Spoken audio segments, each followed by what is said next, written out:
Welcome to Green TV, the show dedicated to positive Green New Deal solutions and the candidates that advocate for them. I'm Gail Farrell-Parker. And I'm Angela Trusty.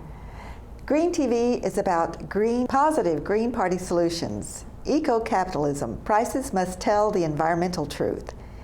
It's about the green industrial revolution, solar jobs, wind jobs, geothermal jobs, rail jobs, weatherization jobs, conservation jobs, efficiency jobs. It's about building green neighborhoods, walkable, bikeable, pedestrian, and rail-friendly communities. It's about cutting taxpayer subsidies to zero for fossil fuel, big oil, and big auto. Rail built anywhere in America benefits all of America. Today we are featuring Johnathan McFarland, who is a candidate for mayor of St. Louis. But first, we have these three short messages. I'm Audrey Clement, the independent candidate for Arlington County Board. As a 13-year Westover resident and civic activist with a PhD in political science and service as a congressional fellow, I'm running for County Board because Arlington faces several crises that County Board has failed to address. Among them, overcrowded schools, loss of green space, and an office vacancy rate double the historic average. If elected, I pledge to emphasize basic services like streets, schools, libraries, and public safety, seek tax relief for residences and businesses, and stop the exodus of federal agencies from Arlington. Promote consolidation of housing programs to improve efficiency. Promote installation of efficient renewable energy in all public schools, and provide a voice on County Board for all taxpayers. If you share my agenda, then spread the word about my candidacy. Donate to my campaign. Together we can make the Arlington Way more than an empty phrase. I'm Audrey Clement, and I authorized and paid for this.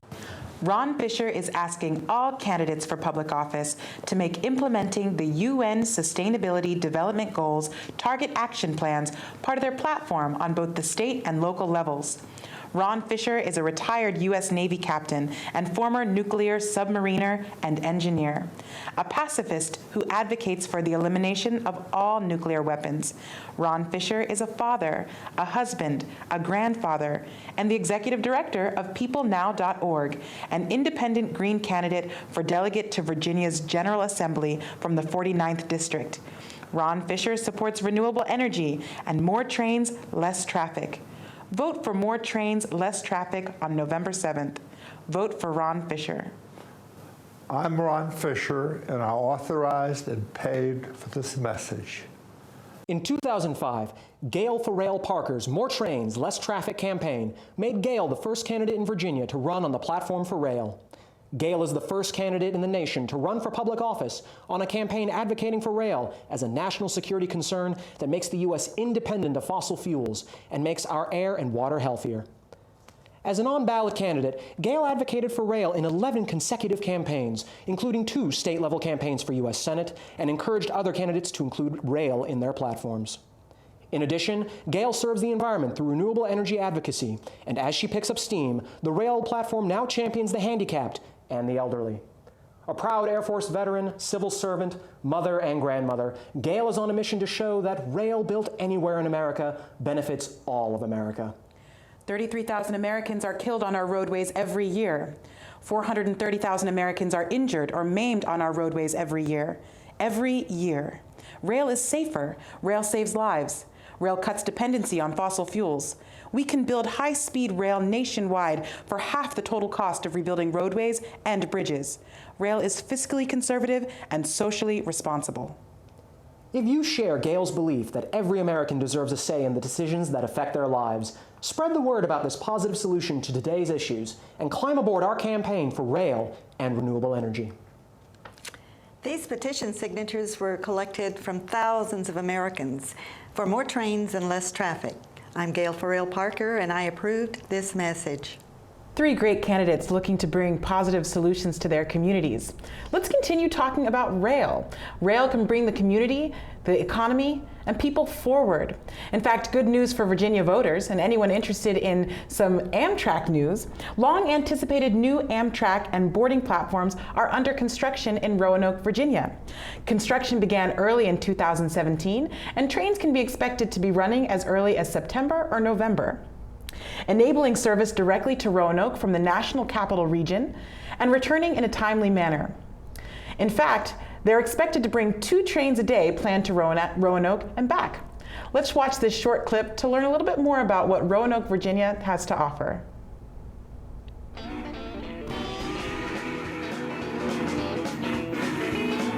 Hey Trainiacs, Choo Choo Bob here. Join me now as we explore Roanoke, Virginia, the magical city of trains. Roanoke is a modern city with a historic past. It was the headquarters of the Great Norfolk and Western Railway, and now it's the headquarters for the Norfolk Southern Railway. Roanoke is also home to the Virginia Museum of Transportation, VMT for short. This place is amazing. There's a huge display of antique automobiles. There's a super old Studebaker and a really cool old Mack truck. Look at all the chrome on that trailer. The VMT has fire trucks and a blaze orange snowcat. You could really claw your way over anything with those tracks. Get it? Claw? It's a cat joke.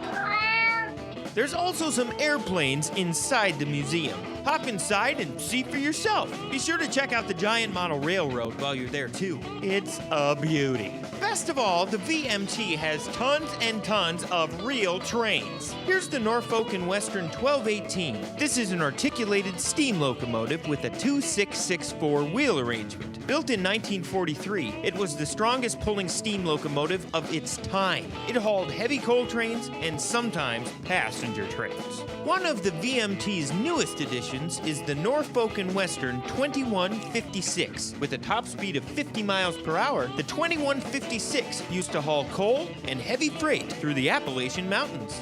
There's too many more trains to talk about, engineers. Let's just cut to a montage.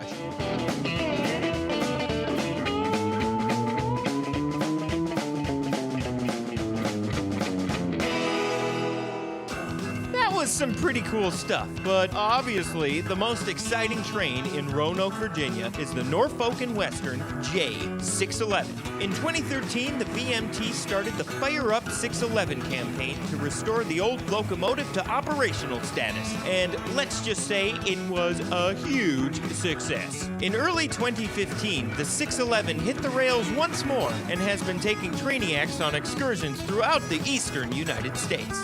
What an incredible locomotive. It's really the crown jewel of the whole museum collection. Hey, maybe you could ride the 611 someday. Wouldn't that be incredible?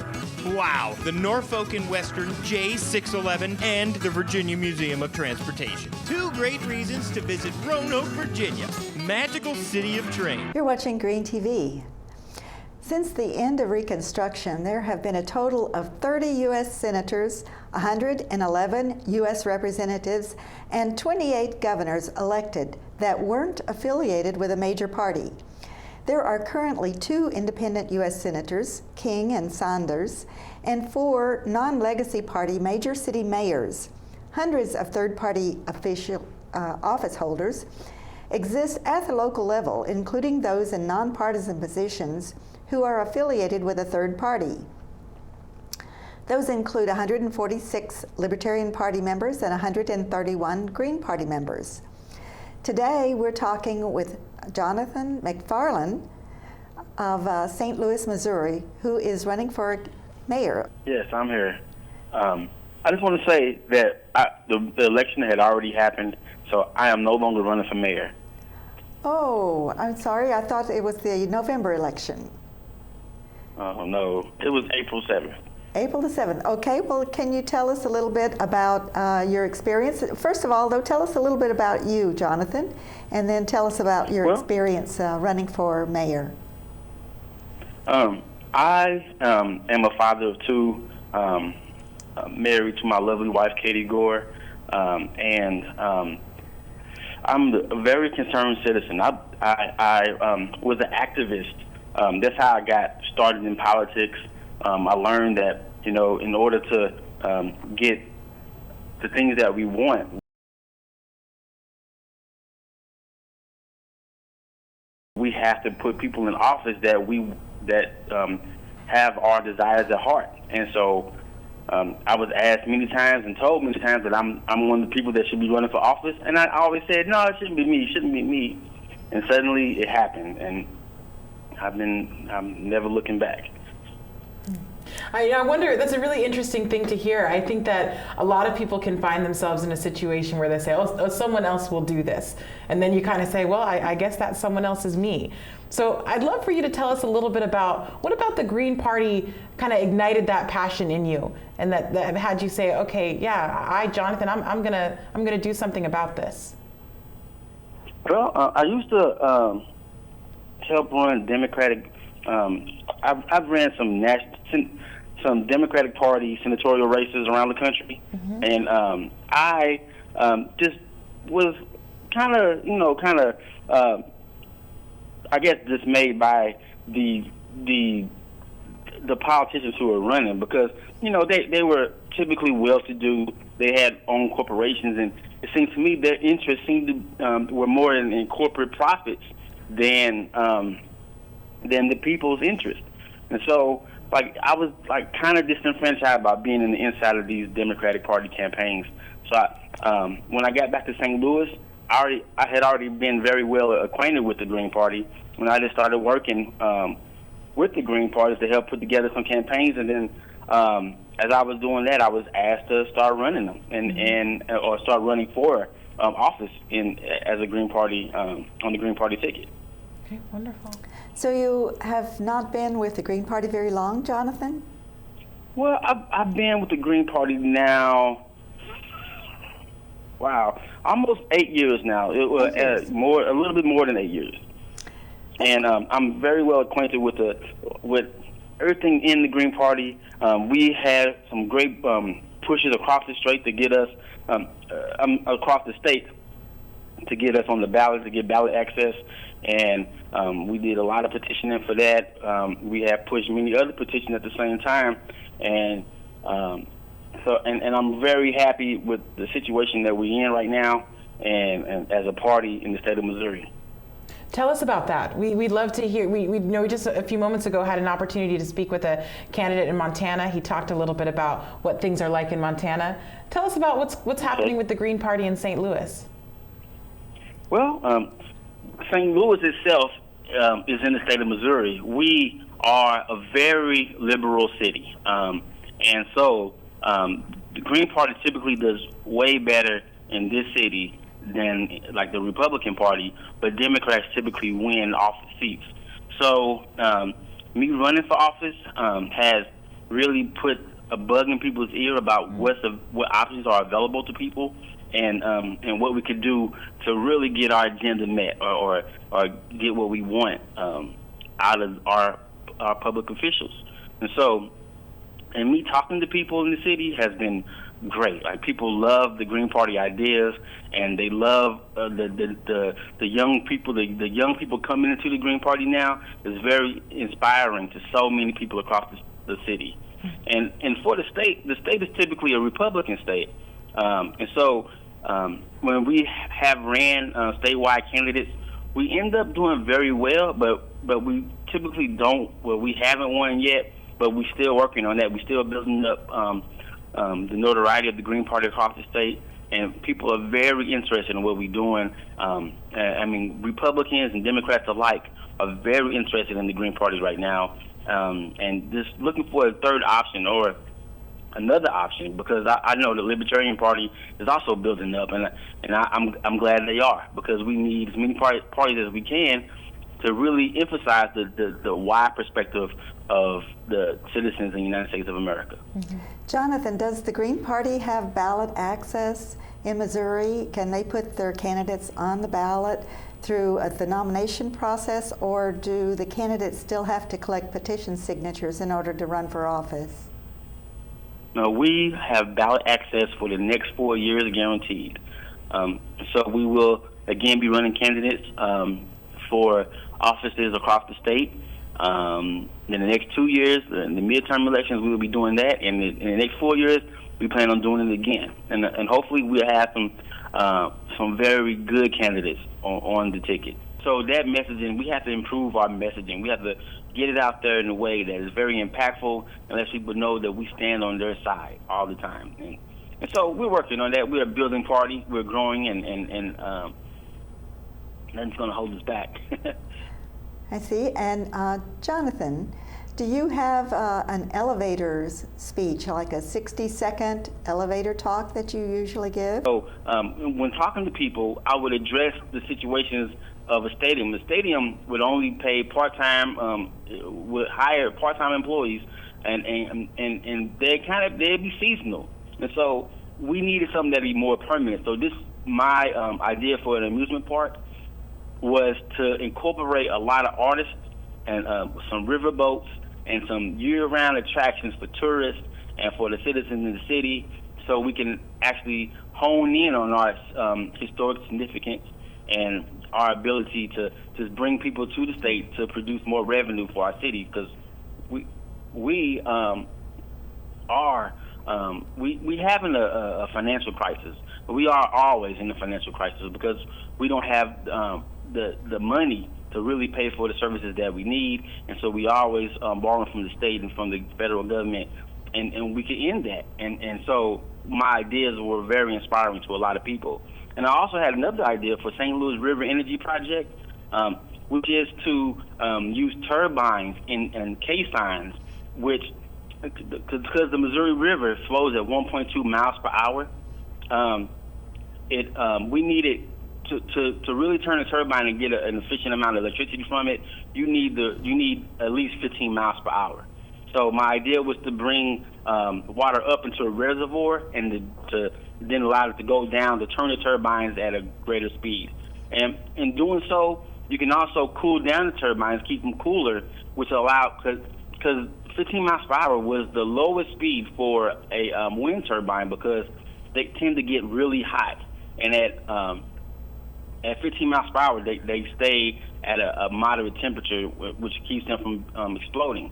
But with the use of water to cool them, you can turn them faster, which allows more electric output and a greater efficiency.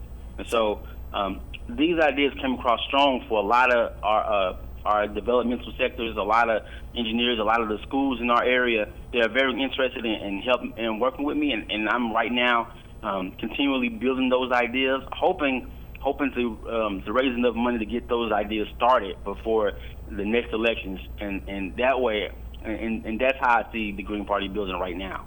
So you are going to stay involved in politics then? Yeah, I plan on running again, and I plan on winning actually next time. All right. Well, could you tell us a little bit about yourself and about your family? I know you have children, Johnathan, so could you just tell us a little bit about yourself and your family? That immediately put a smile on my face. Yeah, I love my family. I have a beautiful wife by the name of Katie Gore. She's from a town that's an hour south of the city of St. Louis, and I love her and her family. Are great people, and I'm happy that we met. And because the unlikelihood that we'd have met, but we met on the campaign trail working for the Democratic Party actually. And we have two beautiful children. I have a son, his name is Abraham McFarland, and I have a daughter named Roosevelt. And they are the two most bubbly children I know, and they are happy all the time, and I'm blessed to have them because they are my motivation. They help me fight the good fight, really, because without them, I don't think, because it gets hard. You know, you lose a campaign, you think I'm going to put down this banner and just walk away from this because I'm mad for many reasons, but when I look at my kids, they always inspire me to keep on fighting because we need to have and guarantee a promise for the future. Whenever I see a child in the streets and they smile at me, and I always speak to them because I can't help but talk to the kids. I want to make sure they have a promise that's guaranteed them. Because they need that. They need somebody to look out for their future. They need somebody to make sure that their waters in the future are not polluted. I have an engineering background, and I I want to see more scientists. I want to see more children interested in the sciences, because to me it's so important. And we can never have enough scientists. So we need more. We need more people out here trying to get us out in this outer space to live and to do all those things. And so I fight for that. And I don't think that if you are trying to just continue the old antiquated fossil fuel philosophy of life, which is that's to me the Industrial Revolution. You end up running the ground. You end up this losing, because we cannot continue this. We are destroying the planet, and we are losing so many valuable resources trying to maintain this status quo, and saying it must keep going because we have built so much in the last 100 years because of it. But really, that is the plight of mankind. We have to now wean ourselves off of this old line of thought, this old way, this old ideology, and build something new. That is green energy. That is the new Industrial Revolution, which I'm so glad that your intro spoke of. And so we need that. We need that right now, because it ensures a better future for every human on the face of the planet. Now, the problem is that we got so many people who have been a success because of they have made money off of the old line of thinking, this fossil fuel type fossil fuel endeavors. And what has happened is that they now have enough money to and power to encourage politicians to go with them and to give them subsidies and to try to make things last and last on these old antiquated ideas, when they are failing us. They are failing us lock, stock, and bottom, and we need to get rid of that. We need to walk away from them, and we need to do that as fast as possible, and we got to get more people on board. And so the problem for people and them getting on board is they have to see the benefit, and that's why I produced both Gateway Park and St. Louis River Energy Project, because not only does the St. Louis River Energy Project promise to lower people's electric bills, but it also can be used anywhere where you have a lake, where you have a river, where you have even a stream, because the water, you build a vacuum. You build your reservoir into a vacuum and have the intake down in the water. And so therefore, when you drop water down into the turbines to turn them, you keep a vacuum going, which is a siphon at this point, and it keeps the water in cycle, and you don't have to worry about losing water. All you have to do is make sure the system stays airtight, or watertight rather, and maintains itself, and it will maintain itself. You can use that electricity to keep the water heated and enough to keep it from freezing, and you can use actually the idea of a K-sign. My idea for a K-sign was I want to implement a bridge. Because we need another bridge in the city, because we have so much congestion as many people use cars, and that number continues to grow. We need another bridge, and so these K-signs could be actually used to hold up bridges while they are used to also power the city. I'm sorry? Doesn't St. Louis have a light rail system as well? Yeah, we do. We have a Metrolink, and we are continually expanding. We actually have this system. It's called Metrolink. It's used by our bi-state metro agency, and the same company that uses the buses. And so they have it now flowing from north to south, and it doesn't cover. It's east to west, and it doesn't cover a large enough sector of the city. It doesn't really help out the poor and the impoverished communities who use the rail system to go to work, and so we need to expand it. And so when I was running for mayor, there was a big talk about running or expanding our these services by way of a couple of propositions. And I think that we need a straightforward bill that approaches rebuilding our or adding additions to our rail system. With just a straightforward language, not anything added, not any we don't need 100,000 more cameras across the city. We need we need a rail system so people can get to and fro work without having problems. Jonathan, Yeah. we have run out of time. We thank you so very, very much for being on Green TV, and we look forward to having you back on the show again sometime in the future. All right. Well, thank you very much. Thank you. Have a great day, and Yes. nice being on your show. I'm so appreciative. Thank you. Thank you. Thanks. We do want to remind viewers that we are watching Green TV, the show dedicated to positive New Deal solutions and the candidates who advocate for them. We do have another clip for you. Turbines generate electricity from water flowing through municipal pipes. Beneath Powell Boulevard in Portland, or a newly laid 60-foot section of main carries water downhill from a nearby reservoir. But this is no ordinary water pipe. A series of 4 turbines spin within the 42-inch main, generating power as the water flows.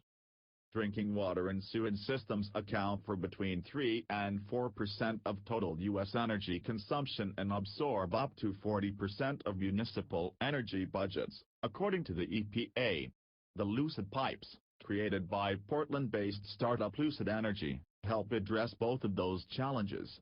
The $1.3 million Portland system, which came online in March, produces enough renewable energy to power about 150 homes, and the resulting power revenues can help pay for much-needed infrastructure upgrades.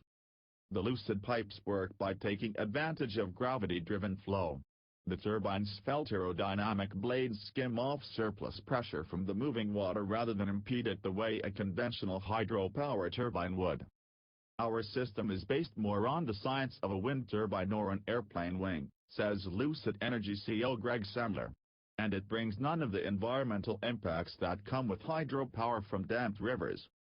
Gravity-based water systems can meet 10 to 15% of their power needs with Lucid pipes, and at an attractive price. Lucid pipes generate power at 5.6 cents per kilowatt-hour in Portland, less than half the average U.S. residential power rate.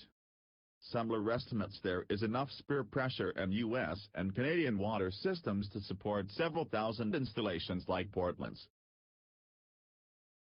Renewable energy is free energy, clean energy. Rail is safer and can run on renewable energy. We need more trains, less traffic. Rail built anywhere in America benefits all of America. That's it for Green TV today. I'm Angela Trusty, your host, here with... And I'm Gail Farrell Parker. Please join us next time for Green TV.